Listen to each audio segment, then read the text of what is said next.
बिस्मिल्लाहिर्रहमानिर्रहीम एंड अस्सलाम वालेकुम डियर क्लास। अच्छा जी, हमने पढ़ा था कैटेगरीज ऑफ इनहेरिटेंस के बारे में। तो उसमें बहुत सारे कैटेगरीज थे, तकरीबन 5 कैटेगरीज थी। मैंने आपको बताया था कि कुछ ऑटोसोमल होती है और कुछ 6 लिंक्ड। तो जो ऑटोसोमल होती है तो उसमें फिर कुछ रिसेसिव और कुछ डोमिनेंट। तो जो रिसेसिव है तो उसके बारे में आज हम पढ़ेंगे। ऑटोसोमल रिसेसिव पेडिग्री के कीज, यानी हम पढ़ेंगे कि ऐसे क्या करेक्टर्स होंगे पेडिग्री के अंदर जो कि ऑटोसोमल रिसेसिव कहलाएंगे। ठीक है, यहाँ पर है कि अगर एक ऐसी पेडिग्री आपके पास है कि उसके अंदर trait is rare in the pedigree.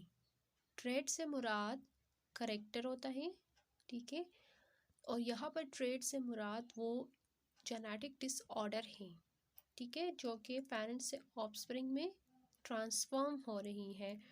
ठीक है, अच्छा जी, तो यहाँ पर कह रही है कि उस किस्म की जेनेटिक डिसऑर्डर जो हैं तो वो बहुत ज़्यादा हमें कम देखने को मिलेगी। कहाँ पे? Inside the pedigree. अगर हम पेडिग्री के अंदर देखेंगे तो वो बीमारी हमें बहुत कम देखने को मिलेगी।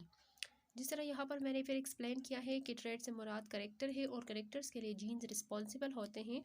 तो इसका मतलब है कि इस किस्म के जो जीन्स होते हैं जो कि जेनेटिक डिसऑर्डर को काज करते हैं तो वो हर एक जनरेशन के अंदर मौजूद नहीं होंगे।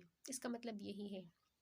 अच्छा, दूसरा पॉइंट है कि ट्रेट ओपन स्किप्स जनरेशन, यानी जो ऑटोसोमल रिसेसिव पेडिग्री होगी तो उसमें बाज़ दफ़ा जो डिसऑर्डर के लिए जो ट्रेट है तो वो स्किप करेंगे जनरेशन को। मतलब ये है कि F1 में अगर मौजूद होगा तो ज़रूरी ये नहीं कि F2 के अंदर भी वो मौजूद होगा, फिर F3 में एक्सप्रेस होगा या F4 में, इस तरह से। तो अगर स्किपिंग ऑफ जनरेशन आ रही है तो फिर उसको हम ऑटोसोमल रिसेसिव कंसिडर करेंगे। या फिर ऐसा होगा कि वो जनरेशन में मौजूद होगा लेकिन हिडन फॉर्म में इस तरह से कैरी करेंगे। फॉर एग्जांपल हेट्रोजाइगस फॉर्म में वो मौजूद होगा। रिसेसिव का मतलब होता है कि दो रिसेसिव यानी दो स्मॉल वर्ड्स होंगे। तो अगर हेट्रोजाइगस होगा तो उसके पास एक डोमिनेंट होगा और एक रिसेसिव होगा, तो इस सूरत में वो हिडन होगा। यहाँ पर है कि मैंने एक्सप्लेन कर रही हूँ कि स्किपिंग ऑफ जनरेशन मतलब ये है कि father have affected gene but son do not have. ठीक है, ज़रूर ये नहीं कि अगर बाप में वो बीमारी है तो बेटे में भी होगी, नहीं होगी। या फिर ऐसा होगा कि बाप में जो बीमारी है वो बेटी में हेट्रोजाइगस फॉर्म में तो ट्रांसफ़र हो रही है, हिडन फॉर्म में है, लेकिन फिर वो बेटी से उसके बेटे में ट्रांसफ़र होंगी। ठीक है, अच्छा जी, थर्ड वन पॉइंट है कि trait effects mails and females equally. अच्छा, ऑटोसोमल रिसेसिव में क्या होगा कि इसमें ये होगा कि जो मेल और फीमेल है दोनों ही इफेक्ट होंगे। ठीक है, ऐसा नहीं होगा कि अगर बाप से बेटी में ट्रांसफ़र हो रही है या मदर से सन में, ऐसा केस नहीं होगा। मदर से सन में या फिर डॉटर दोनों में ही इफेक्ट करेगी। अच्छा जी, both son and daughter will be affected because autosomal gene जो है वो दोनों में सेम होती हैं। अच्छा, इसके अगर कुछ एग्जांपल्स देखें कि ऑटोसोमल रिसेसिव की कुछ ऐसी डिसऑर्डर्स जो हम ऑटोसोमल रिसेसिव कंसिडर करते हैं तो उसमें हमारे पास आ जाते हैं cystic fibrosis, sickle cell anaemia, phenylketonuria, जिसको PKU भी कहते हैं, ओटेसेक्सिस डिजीज़। ये सारे डिजीज़ हमारे पास इनसाइड ऑटोसोमल रिसेसिव पेडिग्री के अंदर आते हैं। अच्छा क्लास, अभी जो हमने पढ़ा वो तो थ्योरेटिकल पॉइंट्स थे, वो अक्सर आप लोगों को समझ में भी नहीं आएंगे। उन थ्योरेटिकल पॉइंट्स को हम प्रैक्टिकली जब करेंगे तो हमारा जो माइंड है वो बिल्कुल क्लियर हो जाएगा। ठीक है, ऐसा करें, आपके पास इस तरह की एक पेडिग्री है। ठीक है, ये क्या है, इसको हम लोग क्या बोलते हैं? पेडिग्री। ये एक ट्री है। ये आपको फैमिली रिलेशंस दिखा रही हैं। फॉर एग्जांपल ये मदर एंड फादर हैं, ठीक है, इनकी मैरिज हुई है तो इनके फिर ये 2 बेटे हैं। फिर इन दोनों बेटों ने भी शादियां की, इनकी भी मैरिज हो गई, तो फिर एक बेटे की एक बेटा है और दूसरे बेटे की 4 बच्चे हैं, यानी 2 बेटियां और 2 बेटे। तो ये आपको एक तरह से एक फैमिली रिलेशन दिखा रही हैं। जिस तरह हमने इंट्रोडक्शन में पढ़ा था कि easily visualize the family relationships. ठीक है, तो वही बात है कि यहाँ पर ये एक फैमिली रिलेशन है। ठीक है, अच्छा, F1 generation, F2 generation, F3 generation, वही मेंटल वाली बात है, यानी ये आपके पास जनरेशन दिखा रही हैं, F1 जनरेशन, F2, F3। ठीक है, अभी आपके पास ये पेडिग्री है और आपको ये पता नहीं है कि ये पेडिग्री हमारे पास ऑटोसोमल रिसेसिव है, ऑटोसोमल डोमिनेंट है, या सेक्स लिंक्ड रिसेसिव है, या सेक्स लिंक्ड डोमिनेंट है, या वाई लिंक्ड पेडिग्री है। ठीक है, 5 कैटेगरीज हमने पढ़ी थी, तो इसमें से ये पेडिग्री हमारे पास कौन सी वाली है। ठीक है, तो इसको समझने के लिए आपको कुछ ट्रिक्स फॉलो करने पड़ेंगे।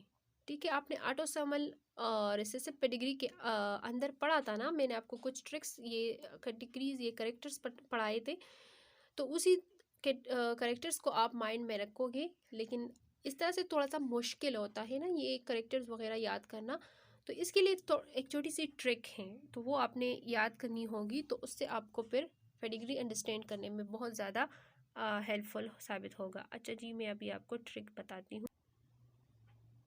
अच्छा जी, ट्रिक को समझने के लिए सबसे पहले आपके पास ये एक पेडिग्री है। फॉर एग्जांपल आपके पास पेपर में ये एक पेडिग्री आई हुई है और आपसे कह रहे कि ये आपके पास इनहेरिटेंस की कौन सी कैटेगरी है। ठीक है, तो आपने सबसे पहले ट्रिक में से जो फर्स्ट वन रूल है, तो वो आपके पास है रूल नंबर 1। रूल नंबर 1 में है कि आपने मालूम करना है मोड ऑफ इनहेरिटेंस को। क्या मालूम करना है? Mode of inheritance.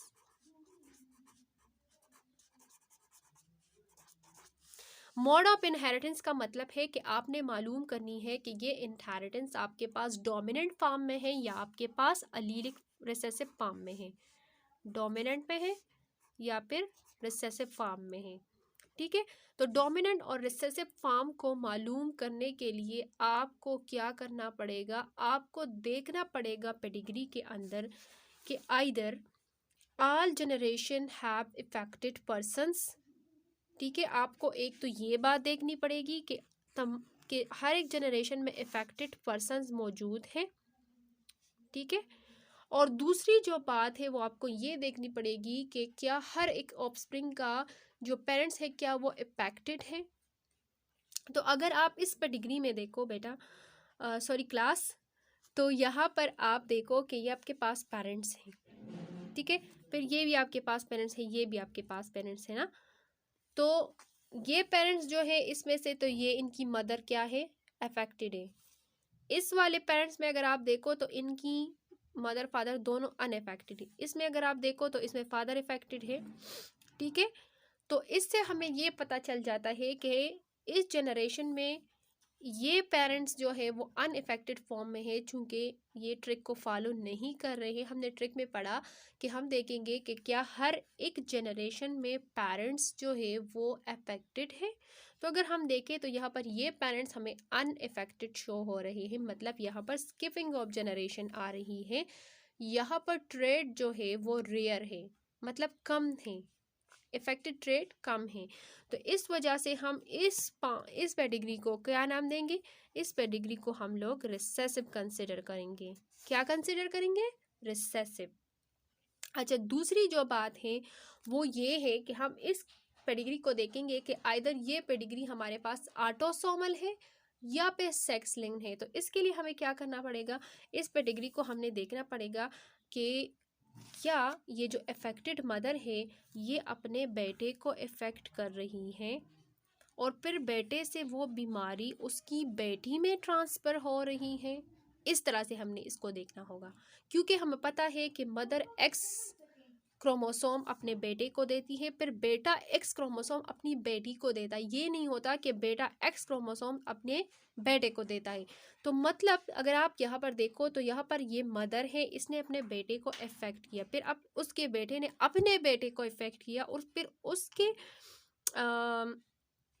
ठीक है, इस तरह से। और अगर यहाँ पर आप देखो यहाँ वाली साइड पे, तो इस मदर के ये एक अनअफेक्टेड बेटा है, लेकिन उसकी एक बेटी और एक बेटा अफेक्टेड है, मतलब सिलसिला थोड़ा सा टेढ़ा बेड़ा है। या आप ऐसा भी समझ रहे हो कि यहाँ पर ये है कि मेल्स और फीमेल्स दोनों ही अफेक्ट हो रही है। ये नहीं है कि मदर से सिर्फ सन में या फादर से सिर्फ डॉटर में ट्रांसफ़र हो रही, नहीं, बल्कि दोनों ही अफेक्ट हो रहे हैं। और हमने यहाँ पर पढ़ा था कि यहाँ पर क्या होगा? Trait affects mails and females equally. ठीक है, और एक ये पढ़ा था कि स्किपिंग ऑफ जनरेशन होगी, एक ये पढ़ा था कि रियरिंग होगी। तो मतलब यहाँ पर ये सारे रूल्स फॉलो हो रहे हैं। एक तो यहाँ पर अफेक्टेड जो ट्रेड है वो रेयर है, यानी देखने में कम है। दूसरी ये है स्किपिंग ऑफ जनरेशन, यहाँ पर ये पेरेंट्स जो है इनमें अफेक्शन मौजूद नहीं है। और तीसरी ये कि मेल्स और फीमेल्स दोनों ही इफेक्ट हो रहे हैं, यानी अगर मदर से सन में इफेक्ट है तो सन ने सन को इफेक्ट किया, इसी तरह से उसने आगे जाके फिर बेटी और बेटे को। तो मतलब ये है कि दोनों ही इक्वली हो रहे हैं। तो मतलब ये है कि ये पेडिग्री हमारे पास कौन सी पेडिग्री है, ये एक्चुअली हमारे पास ऑटोसोमल रिसेसिव पेडिग्री है। ठीक है। सो आई होप कि आपको इतनी थोड़ी बहुत समझ आ गई होगी। इंशाल्लाह आगे वीडियो में जाके हम थोड़ा डीपली पढ़ेंगे, लेकिन थोड़ा बहुत आप लोग अपने माइंड को प्रिपेयर कर दो कि इस तरह से हम लोग पेडिग्री को अंडरस्टैंड करते हैं। So thank you for watching my video.